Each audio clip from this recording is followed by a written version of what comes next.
Dobrý den! In this video, I'm going to teach you one word, akorát.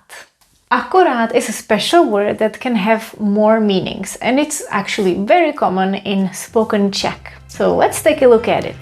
Ahoj, vítejte na mém kanále Czech by Zuzka, kde vám pomocí angličtiny vysvětluju českou gramatiku. I picked this word because you can find it in many movies. So it's very common to come across this word. Therefore, I would like to explain what it means so you can understand Czech movies and Czechs better. First, let's watch 3 short scenes from different movies. Emile, zavři a zatemni. Akorát to dojím. Proč? Jsem měl stopem, spal jsem venku. Proč? Mám 7 pětek akorát. Teďko je to ochucený úplně akorát. In the first scene we heard akorát to dojím. Akorát to dojím. Dojím means I'll finish eating. Akorát here means something like just or only. They were telling him close the windows and turn off the light, and he said, I'm just gonna finish eating this. So this is one meaning. We can use it to modify the verb. I'm just gonna do something. Akorát to dojím. In the second scene we heard mám 7 pětek akorát. 7 pětek means 70 crowns. And if you're wondering why number 5 has something to do with 10, you can check this article that explains it. This means I only have 70 crowns. So it also means just, but it modifies the amount. So you can say, I just have this, only this. And in the third scene, we heard teďko je to ochucený úplně akorát. The language is very informal. Teďko instead of teď. This means now it's seasoned just right. Perfect. Ochucený means seasoned. Akorát here means precisely, just right. Úplně akorát, exactly right. And this is the special meaning of this word, that if we want to say that something is perfect, it's in the perfect spot. It's not too hot, not too cold, not too big, not too small. It's just perfect, it's just right, is akorát. Je to akorát. This is an important meaning. Here you can replace it by jenom. You can say jen or jenom. Jenom to dojím. Or mám jenom 7 pětek, mám 7 pětek jenom. But in this sentence, it's a little bit more complicated to replace it with one word. Je to ochucený úplně přesně? Doesn't sound very good. We could say teď je to ochucený perfektně. But it doesn't sound the same way. So you can say that akorát can be translated as just, that you just do something, or you have only this, or when it's used as an adverb, it means it's just right, it's perfect. Let's take a look at these 3 examples where akorát means just right. Jdeš akorát včas. We actually don't even have to say včas. This means, oh, you are just on time. Your arrival is just right. So when it's clear from the context, you can just say, jdeš akorát, perfect timing, jdeš akorát. Or you cooked something and you think you might have put too much salt. Není to slaný? Ne, je to akorát. Je to akorát. Or you could just say, ne, akorát.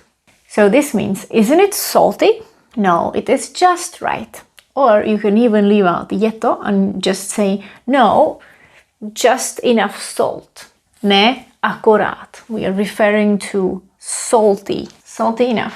Máme 8 brambor. To je tak akorát. We have 8 potatoes. That is just about enough. To je tak akorát. In this last example, akorát has a slightly different meaning. It modifies a verb. So imagine you have a cat and the cat walks over your desk and wants to sleep on your computer and everywhere you don't want it to be. You can tell the cat, ty mi tady akorát překážíš. Ty mi tady akorát překážíš. You're just in the way. The only thing that you do here is be in the way. akorát. Akorát as in just, the only thing. And překážet is to be in the way. There is one more meaning where akorát can also be followed by že. Akorát že.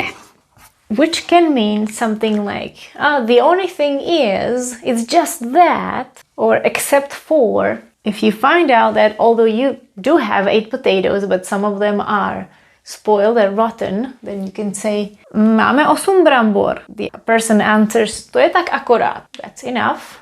And then you find out they're not good. You can say, akorát, že jsou schnilé. It's just that they are rotten.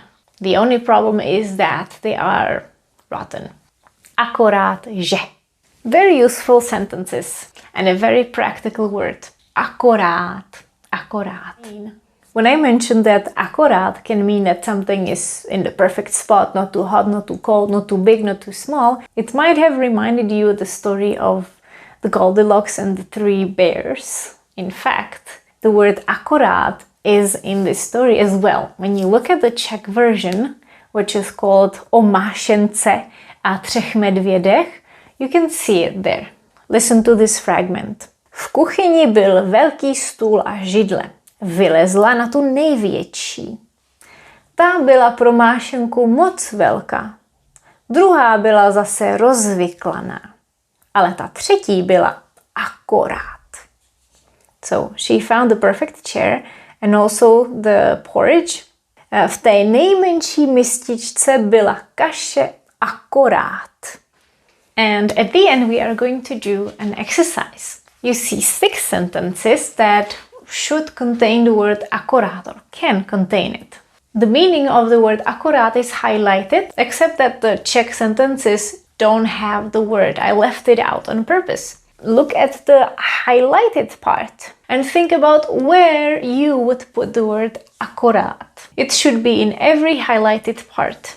Pause the video, work on it, and then we are going to check the results.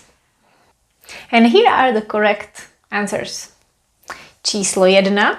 Děti anglicky rozumí akorát pozdrav. They understand only a greeting. You could also say akorát rozumí, but here they want to emphasize it's just a greeting and how are you. Číslo 2. Akorát bez ježibaby. Just without the old witch. Číslo 3. Bylo akorát po revoluci. It was just after the revolution. Číslo 4. Akorát, že ne válkou, ale fotbalem. This is what I mentioned here. Akorát, že it's just that, not, or except that, not with war, but football. Číslo 5. Rozumím tomu, akorát nevím, k čemu mi to bude. So I just don't know. It has to be before the verb. A číslo 6. Just enough money, tak akorát. Vydělávám tak akorát. So that's it. What do you think of the word akorát?